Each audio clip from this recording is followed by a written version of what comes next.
बैठ जा बेटा। जैसे कथा आई कि राजा परीक्षित को जब श्राप लगा, आप लोग कथा पहले सुन चुके होंगे, श्राप लगा तो राजा परीक्षित को श्रीमद् भागवत रूपी अमृत पिलाया जाने लगा, मंगलाचरण हुआ तो देवता सब अमृत का कलश लेकर आ गए किनके पास? सुखदेव मुनि महाराज के पास। और जब सुखदेव मुनि महाराज के पास आ गए तो सुखदेव मुनि महाराज कहते हैं, हे देवताओं, ये कोई साधारण अमृत नहीं है।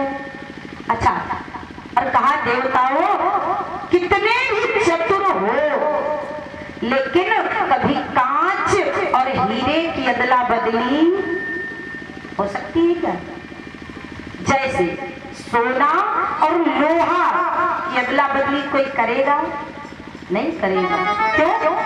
क्योंकि सोना का मूल्य कम है, वो सोना का मूल्य अधिक है और लोहे का मूल्य कम है। इस कारण से कोई अदला बदली, ऐसे ही कांच का मूल्य कम है और हीरे का मूल्य अधिक है, इसलिए कोई अदला बदली नहीं करेगा। ऐसे ही यह अमृत है देवताओं, कांच के समान है इस भागवत रूपी अमृत के सामने समक्ष। इस कारण ऐसी अदला बदली हम सौदे की वो घाटे का सौदा नहीं कर सकते हैं। तो ये कथा साधारण नहीं है, देवता भी इसी तरसते हैं पाने के लिए।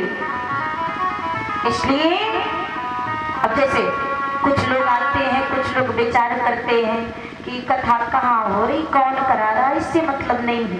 भाई कथा को कौन अग्रसर है, हमें इससे मतलब नहीं है। ध्यान देना है तो हमें बिहारी की चर्चा में देना है, हरि के कीर्तन में देना है, हरि की कथा में देना है, ना कि कथा कौन करवा रहा, कहाँ पर हो रही, कौन कहने आया। अगर ध्यान देना है तो हरि की चर्चा में ध्यान दे, जिससे इस लोक की सुधरी और परलोक की भी सुधर जाएगी।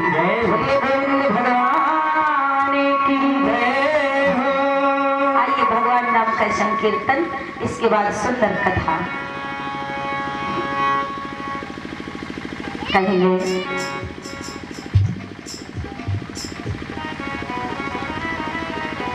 कहते हैं सर्वप्रथम गुरु का ध्यान करना चाहिए। क्यों? क्यों? क्योंकि गुरु से हमें सद्मार्ग मिलता है। गुरु नाम अंधकार का, रू नाम प्रकाश का, जो अंधकार से प्रकाशमयी परमात्मा से मिला दे उसे ही गुरु कहते हैं। यही कारण है कि हमें गुरु वंदना, गुरु की स्तुति करना चाहिए, गुरु का ध्यान करना चाहिए किसी कार्य को करने से पहले, चूंकि हमारा कार्य सफलता की ओर जाए। और जब बड़े आशीर्वाद दे देते हैं तो बिगड़ता कार्य भी बन जाता है। आइए थोड़ा प्रकाश डालेंगे, कहेंगे कि गुरु अरे कब से पुकारो। एक दासी कहती है गुरुदेव भगवान से, क्या बजाओ भैया। अरे गुरु अरे कब से पुकारो, और सुन लो मेरी पुकार, और तुम बिन भाग्यवान कौन करे भव से पार।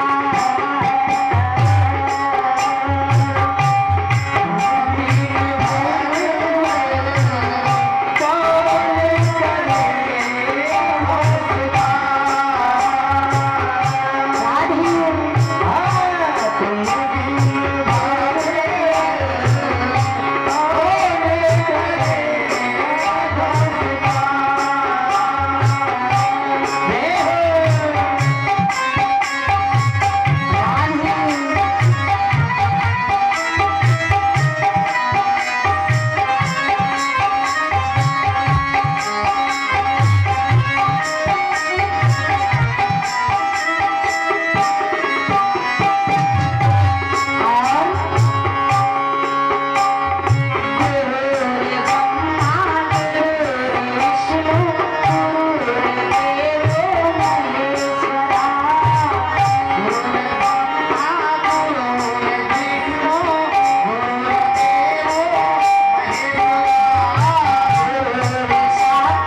प्रभु कन्हैया इस धरा में आए, उन्होंने भी गुरु किया।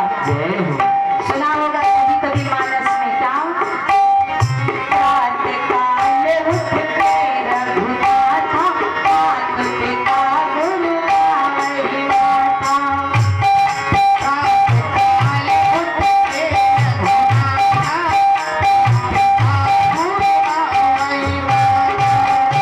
प्रातःकाल जब प्रभु राम इस धरा में आए, पार ब्रह्म परमेश्वर सारे संसार को चलाने वाला, सारे जगत को बचाने वाला, उसने भी गुरु के चरण स्पर्श किए, तो हमको और आपको भी गुरु करना चाहिए। इसलिए कहेंगे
यदि हमें मार्ग मिलता है तो माता पिता और गुरु से, और जो गुरु की सानिध्य में नहीं गए, गुरु की सानिध्य नहीं मिली, मैंने अपने जीवन में गुरु नहीं किया, तो ये जीवन अधूरा होता है।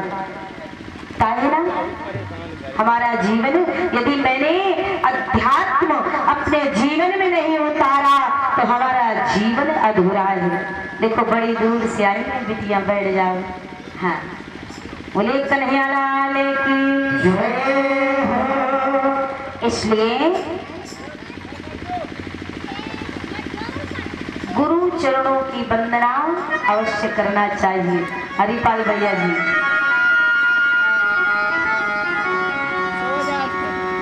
बोले कन्हैया लाल की जय हो। आइए देखो, रात्रि वेला में मौसम की वजह से कथा हम नहीं कर पाए, ऐसे थोड़ा सा सुनाया, लेकिन उसमें भी जैसे बना कृष्ण जन्म की कथा बताई गई, कुछ दिखाई गई।